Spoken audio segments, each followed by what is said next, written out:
Hey guys, welcome back to Axis and Allies, the Garrison. This is Detroit coming to you from Rochelle Park, New Jersey.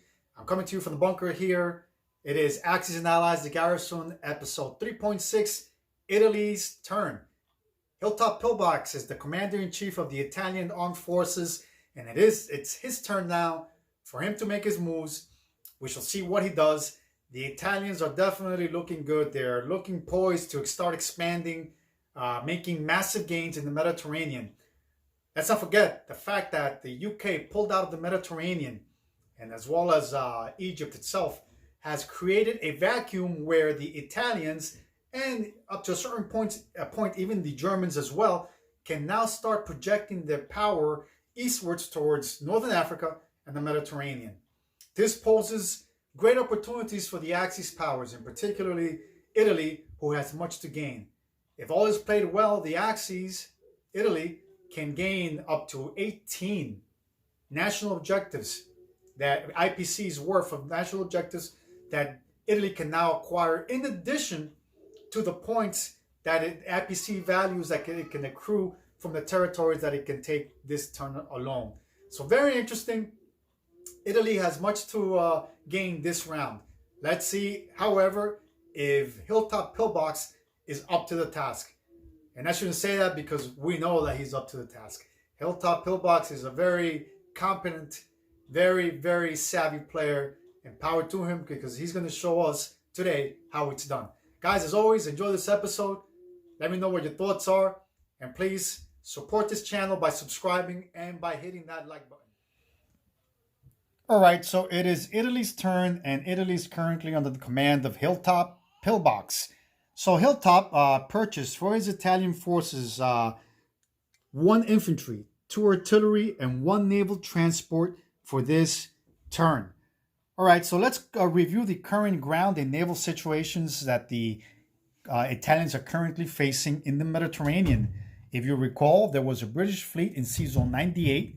This fleet did perform a strategic retreat onto Sea Zone 80, where the naval transport that came from South Africa linked up with the fleet that came from the Mediterranean from Sea Zone 98 and performed a naval landing in Iraq, where in conjunction with British forces coming from Persia were able to take out the pro-Axis Iraqi forces. Okay. Now, what this did though is that it created a vacuum where the Italians, not only the Italians, but the Germans as well, can now project their military power eastwards towards the Middle East and Northern Africa as well. The British also performed a second strategic retreat out of Egypt. Okay, the part of the British forces here moved east towards Iraq, where they assisted with the attack on Iraq. But a good number of the forces also fled or retreated south towards Anglo-Egyptian Sudan. In essence, this has created a vacuum where now the Axis powers can expand or project their military power. Okay, so it's very interesting because it creates a situation where the Axis powers, in particular the Italians, can gain potentially, possibly, up to 3 victory points. All right, so let's go ahead then and review the battles that the Italians will be making. So the first battle will be in Morocco, second battle in Tunisia, third battle will be in Cairo, fourth battle will be Transjordan, and last but not least, the battle for Greece. So let's make a quick recap of the actual combat movements. All right, so in Morocco, you'll have 1 artillery, 1 armored unit moving in that territory, attacking the sole French infantry division defending. In Tunisia, you have an artillery and 1 infantry attacking Tunisia. You have 1 French infantry defending. In Cairo, you'll have 3 Italian infantry divisions moving eastwards and will be attacking the 3 Allied infantry divisions that are defending. Supporting that attack, you'll have 2 fighters. 2 fighters that are based on the German carrier, the Graf Zeppelin, at a movement of 1, 2, and 3. These two fighter squadrons will support the attack, and they will both have in their fuel gauges one movement left. Then there is the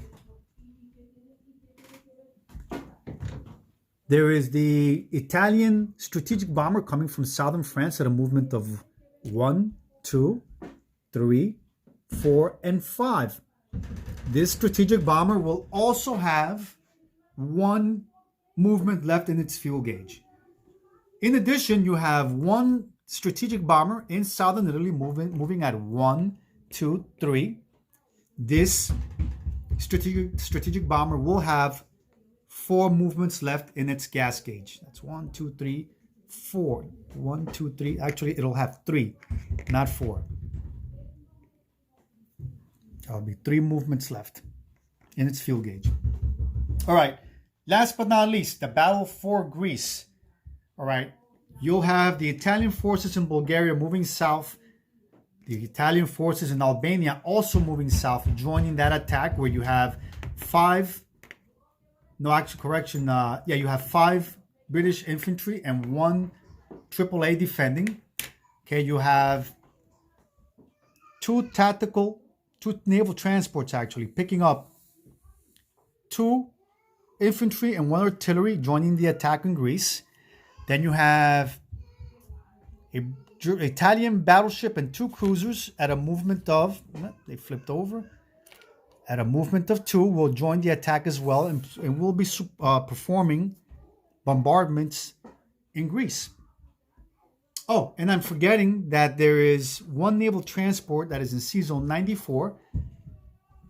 The infantry in Algeria will board this transport at a movement of 1 and 2, and it'll perform a naval landing and will occupy Transjordan, which is in the Middle East.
Okay, so let's review the results of the battles that we just fought. The Italians were successful in the Battle for Morocco. Okay, they were able to defeat the single French infantry division defending. They sustained no casualties. Same thing in Tunisia. No losses to the Italian forces here. Now, the battle for Egypt, the Italians lost 1 infantry, and they were able to inflict a total defeat on the Allied forces where they destroyed the 3 Allied infantry divisions defending. All right, Transjordan was just a walk-in amphibious landing unopposed. Okay, and the battle for Greece, the Italians lost 2 infantry divisions in that attack. The defending British of 5 infantry and 1 AAA were wiped out. Total loss for the British. All right, so let's go ahead then and perform the non-combat movements. Both of these bombers will be landing in Alexandria.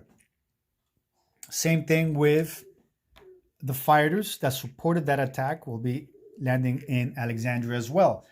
The Italian destroyer in Sea Zone 96 will be moving into Sea Zone 98 and will be supporting the naval transport that attacked or performed the amphibious landing in Sea Zone 9 in Transjordan, Egypt, Sea Zone 98. All right. You have two AAAs in northern Italy that will be railed at a movement of 3 into Poland. That'll be 1, 2, and 3. Okay. All right. I'm knocking things down all over the place. Let's put these guys back. All right. This destroyer in Sea Zone 95 will move in and support the fleet in Sea Zone 97. Okay, there you go. What else? All right, I think that's it for all the Italian non-combat movements.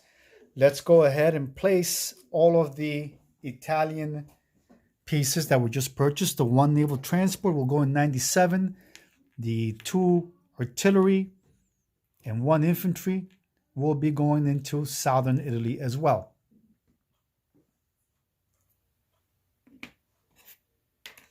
All right, so let's review the income tracker. You have a total of 1, 2, 4, 5, and 7. 7 IPCs additionally will be going into the Italian treasury. So the Italians will be collecting, as far as the income tracker is concerned, a total of 22 IPCs. They will be collecting a series of national objectives. They will be collecting an additional 5 IPCs for having no allied ships in the Mediterranean. So that's a national objective of 5. And since they control Gibraltar, southern France, Greece, and the naval base or harbor at Cairo in Egypt, that's an additional 5. Also, because the Italians now control all of northern Africa, ranging from Egypt, Alexandria, Tobruk, Libya, Tunisia, Algiers, and Morocco, that's an additional 5 IPCs worth of national objectives. And they also control, I believe, up to 3 territories in Africa. Each territory is worth 1 IPC as a national objective, for a grand total, when you do the math, Italy, this turn will be collecting a total of 42 IPCs. So not bad for the Italians. Congratulations to Hilltop Pillbox for doing an excellent job with his Italians. Italy is collecting a grand total of 42 IPCs. Very interesting. Okay.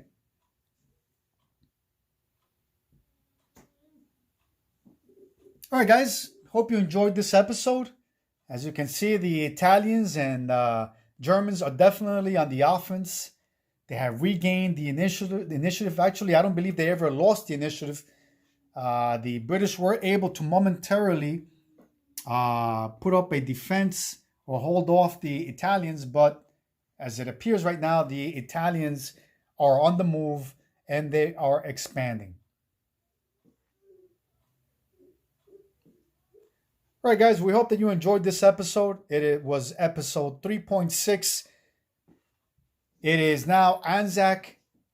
Anzac is going next, and Anzac is under the command of our good friend, G.I. Joe. Hope you enjoyed this episode, and don't forget, as always, to bunker down and play.